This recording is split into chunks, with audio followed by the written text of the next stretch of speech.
میں عبد القادر ہوں اور اس کو تحریر کیا ہے ثروت نذیر نے۔ عبد القادر اداسی سے بینچ سے اٹھ کھڑا ہوا۔ اس کو اپنا ارد گرد بہت اجنبی سا لگنے لگا تھا۔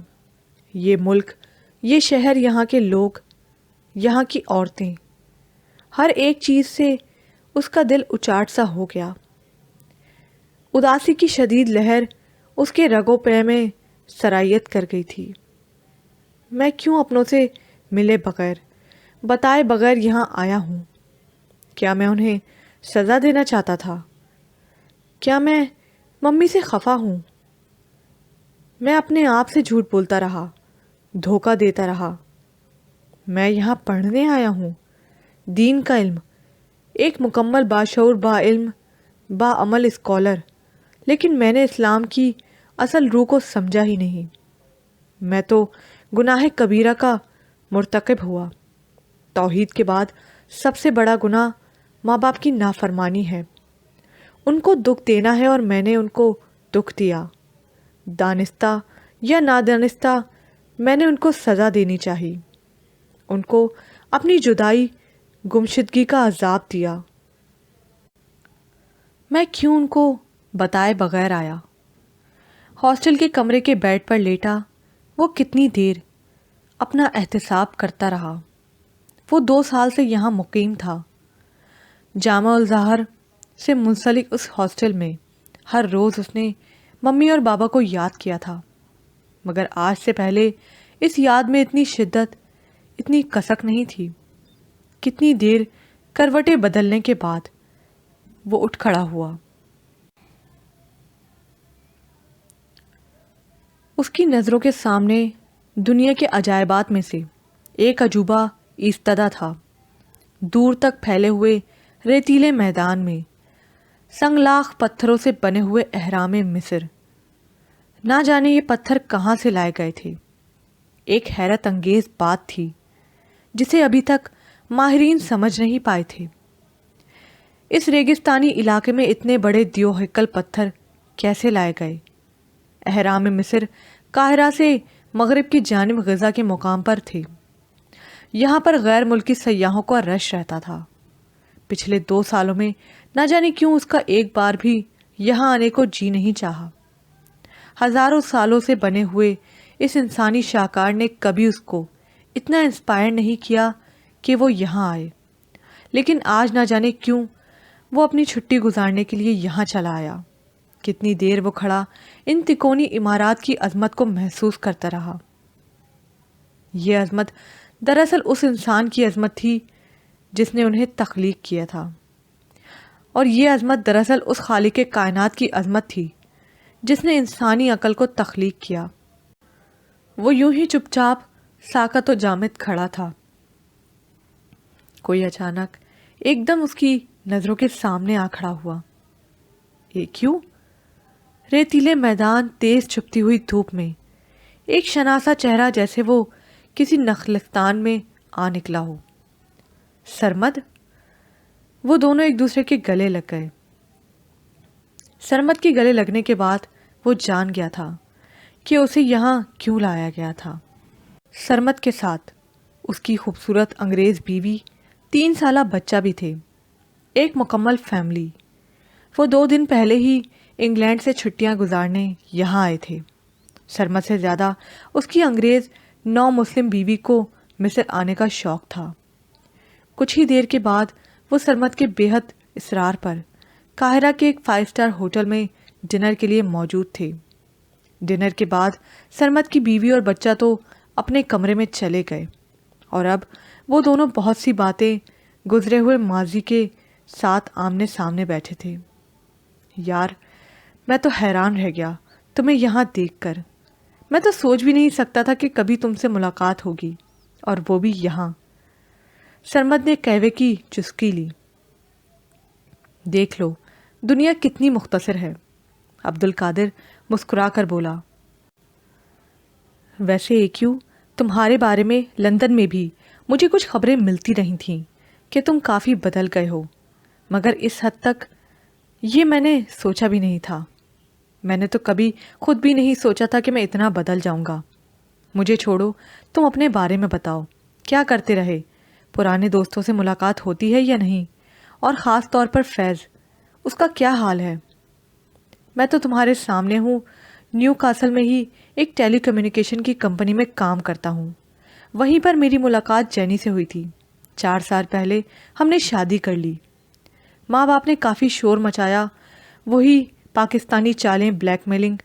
ڈیڈی میرا سودا کسی نیوز چینل کے مالک کی بیٹی سے کر چکے تھے، مگر میں نے سوچ لیا تھا کہ مجھے ان کے بزنس کا حصہ نہیں بننا، سو میں نے خود ہی یہاں لندن میں جینی سے شادی کر لی، اور میں بہت خوش ہوں اس کے ساتھ۔ وہ بہت اچھی بیوی ہے اور ایک اچھی مسلمان بننے کی کوشش کرتی ہے۔ کبھی کبھار تو مجھے لگتا ہے کہ وہ مجھ سے بھی اچھی مسلمان ہے۔ سچ ایکیو، میں نے ساری زندگی کبھی کوئی نیکی کا کام نہیں کیا۔ سوچا چلو اس ایک نیکی کے بدلے شاید اللہ تعالیٰ میرا داخلہ بھی جنت میں کر دیں۔ سرمد مسکرا کر بولا، اور باقی دوستوں سے اب ملنا ملانا نہ ہونے کے برابر ہی رہ گیا ہے۔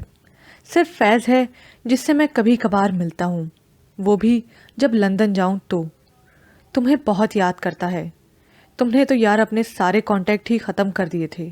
میں نے کئی بار چاہا کہ تمہیں فیض کے بارے میں آگاہ کروں، مگر کس پتے پر، کس فون نمبر پر؟ کیا ہوا فیض کو؟ عبد القادر بے چینی سے بولا۔ وہ بہت بیمار ہے، بہت زیادہ، سمجھو بس آخری سٹیج پر۔ کیا ہوا ہے اس کو؟ ایڈز۔ عبد القادر کے ہاتھ سے قہوے کی پیالی چھلک گئی۔ عبد القادر پہلی دستیاب فلائٹ سے لندن چلا گیا تھا۔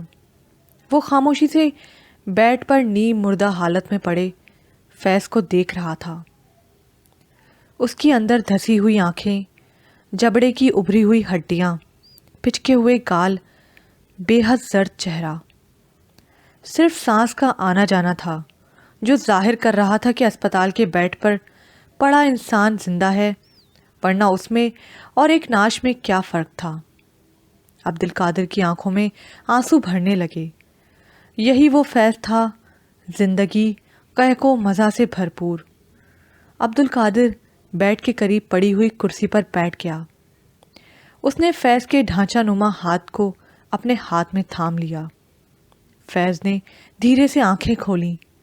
ایکیو، تم آ گئے؟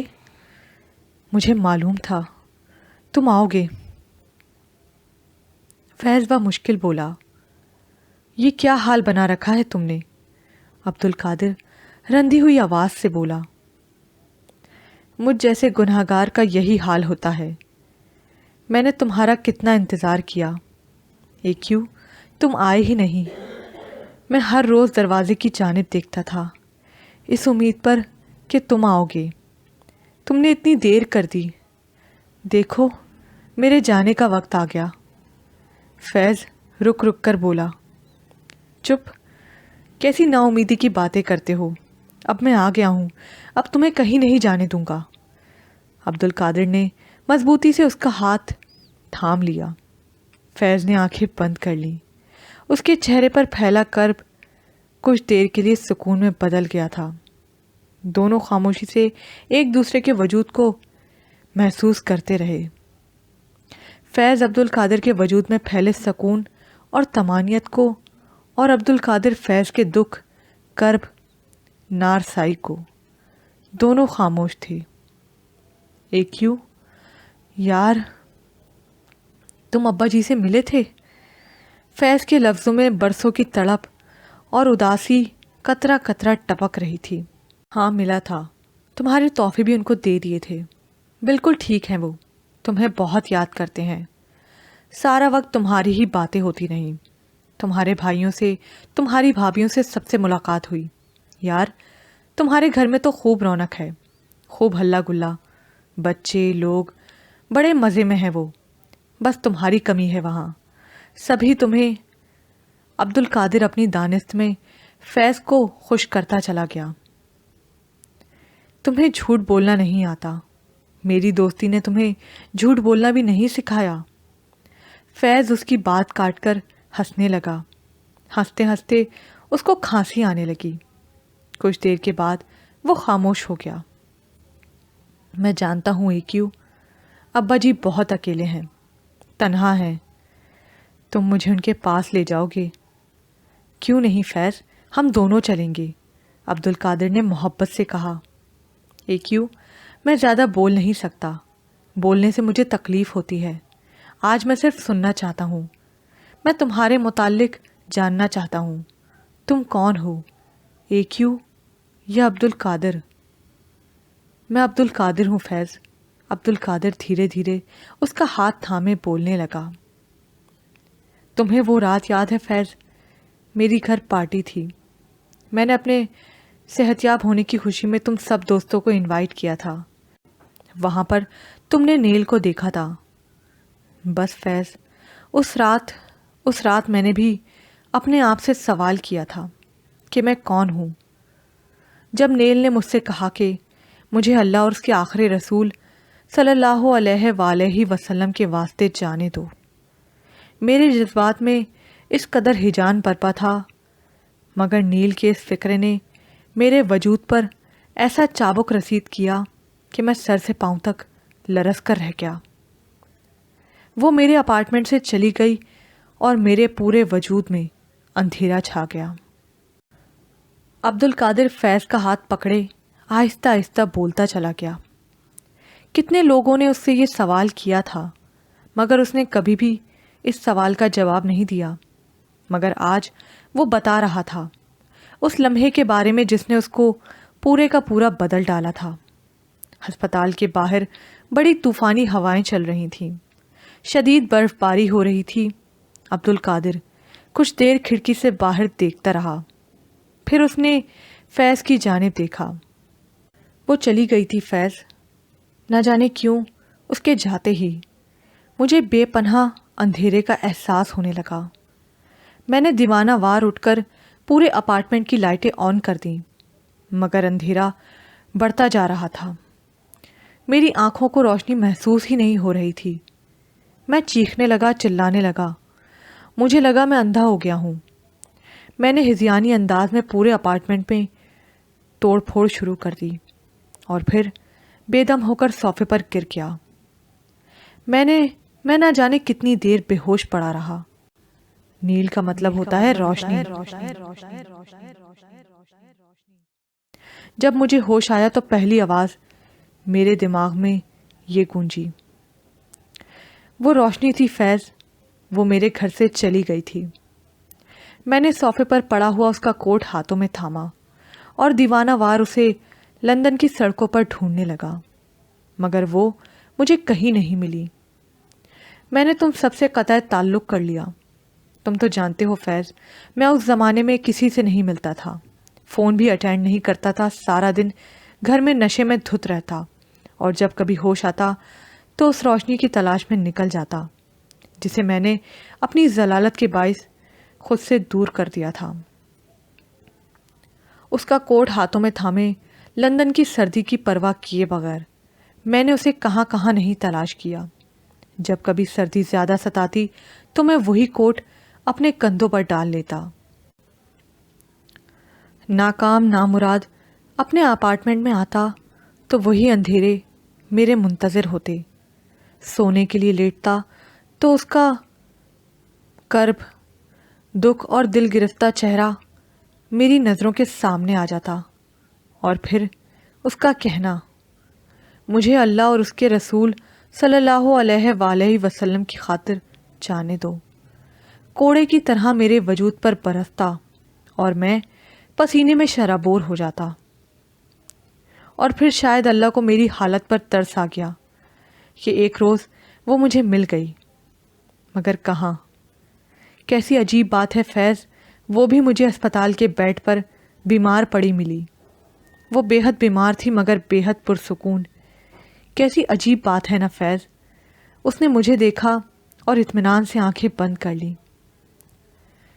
آئی ایم سوری نیل، پلیز مجھے معاف کر دو۔ میں اس کے قریب کرسی پر بیٹھ گیا۔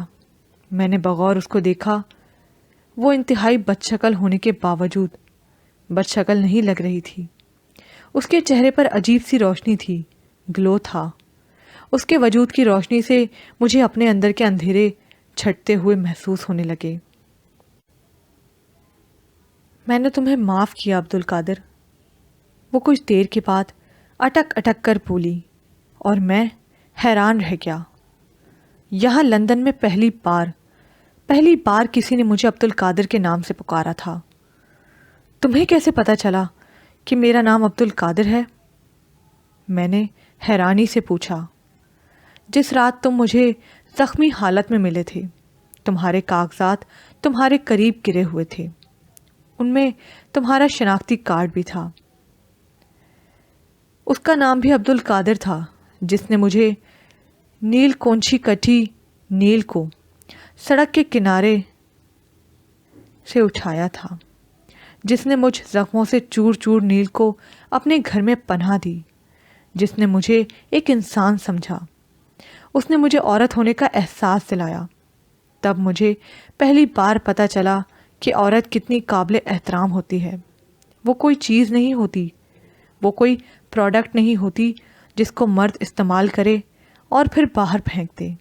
اس سے پہلے میں صرف ایک استعمال کرنے کی چیز تھی، صرف ایک چیز۔ اس نے مجھے عورت ہونے کا رتبہ دیا، مجھے انسان سمجھا۔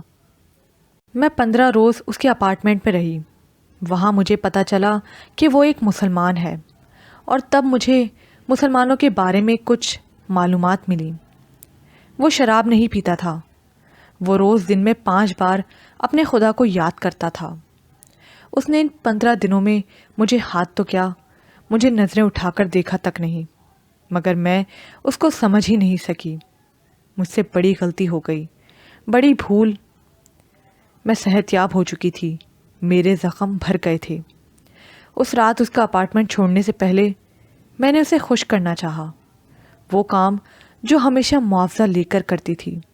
جانے سے پہلے اس کو خوش کرنے کے لیے بلا معاوضہ کرنا چاہا۔ میں پھر عورت سے ایک چیز بن گئی۔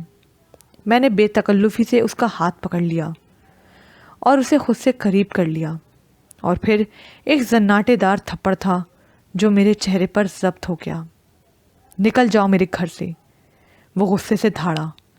میں سمجھا تھا کہ تم مجھے سمجھ چکی ہو، مگر مجھے یوں لگا میرا پورا وجود کرچی کرچی ہو گیا ہو۔ میں بے ساختہ اس کے قدموں سے لپٹ گئی۔ آئی ایم سوری، پلیز مجھے معاف کر دو۔ مگر اس نے اپنے پاؤں میرے ہاتھوں سے چھڑا لیے۔ اس نے مجھ سے منہ موڑ لیا۔ میں تمہارے جیسی بننا چاہتی ہوں، میں گڑ گڑائی۔ تم ابھی یہاں سے چلی جاؤ نیل۔ اگر خدا کو تمہاری ہدایت مقصود ہوئی تو کوئی ایسا ضرور آئے گا جو تمہیں سیدھے راستے پر ڈال دے گا، لیکن وہ شاید میں نہیں ہوں۔ پلیز تم یہاں سے چلی جاؤ۔ میں ناکام و نامراد وہاں سے لوٹ آئی، اور اس کے بعد وہ نہ جانے کہاں چلا گیا۔ اور جب میں تم سے ملی تو مجھے یوں لگا کہ مجھے وہ شخص مل گیا ہے جو ہدایت، بھلائی اور خیر کے راستے کی طرف میری رہنمائی کرے گا۔ تم بھی تو عبد القادر تھے۔ اس نے مجھے ایک بار اپنے نام کا مطلب بتایا تھا کہ اس کا بندہ جو ہر چیز پر قادر ہے، جو کچھ بھی کر سکتا ہے، اس ذات کے لیے کوئی بھی بات مشکل نہیں ہے۔ یہ کہہ کر نیل خاموش ہو گئی۔ اس کے چہرے پر تھکن سی اتر آئی تھی، جیسے میلوں مسافت طے کرنے والے مسافر کے چہرے پر تھکن اتر آتی ہے۔ اس نے آنکھیں بند کر لی اور خاموش ہو گئی۔ تم کہاں چلی گئی تھی نیل؟ میں نے تمہیں بہت تلاش کیا۔ میں اس کی خاموشی سے گھبرا کر بولا۔ میں تم سے مایوس ہو کر ہدایت تلاش کرنے نکلی تھی، مگر سب کچھ جان لینے کے بعد بھی، سب کچھ مان لینے کے بعد بھی میرے اندر کمی سی تھی، ایک خلا تھا جو پر نہیں ہوا تھا، اور پھر میرے پاس مہلت بھی کم رہ گئی تھی۔ میری تلاش ادھوری رہ گئی۔ میں اس ہسپتال میں دن گن رہی ہوں۔ تم ٹھیک ہو جاؤ گی، میں نے اسے تسلی دی۔ پھر ہم دونوں مل کر روشنی، سچائی اور ہدایت کو تلاش کریں گے۔ اس نے سکون سے آنکھیں بند کر لیں۔ فیض، میں نے اس کی خاطر پہلی بار قرآن پاک کو ترجمے سے پڑھنا شروع کیا، دین کے متعلق کتابوں کو پڑھا۔ میں نے اسے لندن کے بہترین ہسپتال میں شفٹ کروا دیا۔ میں ہر روز اس کے پاس جاتا اور دیر تک بیٹھ کر اس کو دین اسلام کی مختلف باتوں سے آگاہ کرتا۔ اور سچ فیض، ایک طرح سے یہ باتیں میں اس کو نہیں بلکہ اپنے آپ کو بتاتا تھا۔ مجھے لگتا تھا کہ میں اس کو نہیں خود کو صحیح کر رہا ہوں۔ توحید، نماز، روزہ، زکوٰۃ، حج، سب کے بارے میں نے پڑھا۔ لائبریری جاتا، وہاں سے مختلف علماء کی کتابیں اکٹھی کر کے لے آتا۔ وہ بڑے صبر اور حوصلے سے مسکراتے ہوئے اپنے مرض کو جھیل رہی تھی۔ یہاں پر یہ پارٹ اختتام کو پہنچا۔ مزید پارٹ سننے کے لیے اردو ناول زبر پرائڈ کو لائک کیجیے، سبسکرائب کیجیے، شیئر کیجیے، کمنٹ کرنا مت بھولیے گا۔